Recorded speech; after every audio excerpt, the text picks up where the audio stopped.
And I think that looking at Egypt, for instance, the very fact that this is one country in Africa that wherever you go, you just see history. Yesterday we saw the pyramids. A lot of us who have not been to, members of the delegation who had not seen the pyramids, I'm sure stood there in awe as they saw and wondered, this cannot be true. And yet, it is actually out there before us. And so we can cooperate in areas of tourism. I see a possibility where tourists will come to Egypt, seeing the great heritage, the great cultural heritage of this wonderful nation, may want to go and see wildlife in other parts of Africa, Kenya included, Madam President. So when you come, I hope you'll be able to see what it is we can offer. We can actually sell Africa as a common tourist destination, so that it is not Egypt on ourselves or Kenya with a niche market, able to sell a product that is unique to Kenya. We can do it together, and this will lift all of us up. I therefore want to bring my remarks to a close by challenging us to actually realize that the moment for Africa has come. And that as we realize and make that serious recognition, we are also going to determine that we will move away from the negative attributes that have actually characterized doing business in Africa. We do have in Kenya two main challenges. And the main challenge, as we see it, is that the fight against poverty and unemployment. I did mention that we are a very young country, a lot of whom are out of university and looking for employment. But we are realizing that there are innovations that are helping them. It is possible now to even reach the unbanked.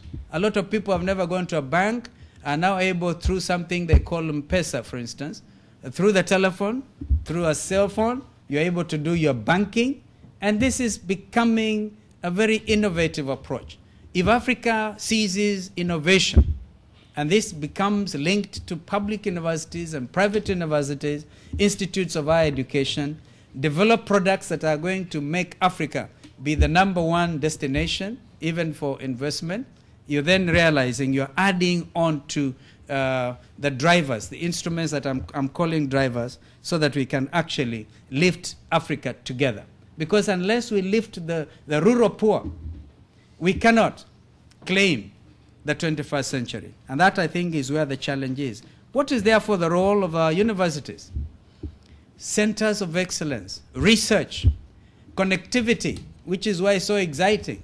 Who would have imagined that Professor Mebei of Moi University in Kenya and the eastern coast of Africa would be sitting next to Madam President representing a country in North Africa?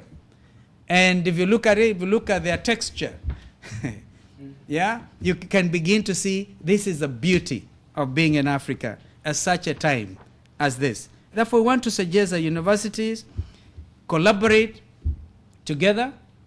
Even on their own, I'm told that we have a union of African universities. And I think this is a very useful avenue, because if you do collaborative research and share research findings, you then obviously being in a better position to address African governments on where and how to move ahead as we consolidate the gains in the 21st century. The day when Africans will be able to drive from the Cape to Cairo without necessarily having to get visas through Central Africa, through the DRC, and without having to worry about who is misusing the waters of the River Nile. This is a subject that I know even from Alexandria University you are able to deal with. We have just been able to assure our hosts that Kenya would never dream of wanting to divert the River Nile. In fact, growing up,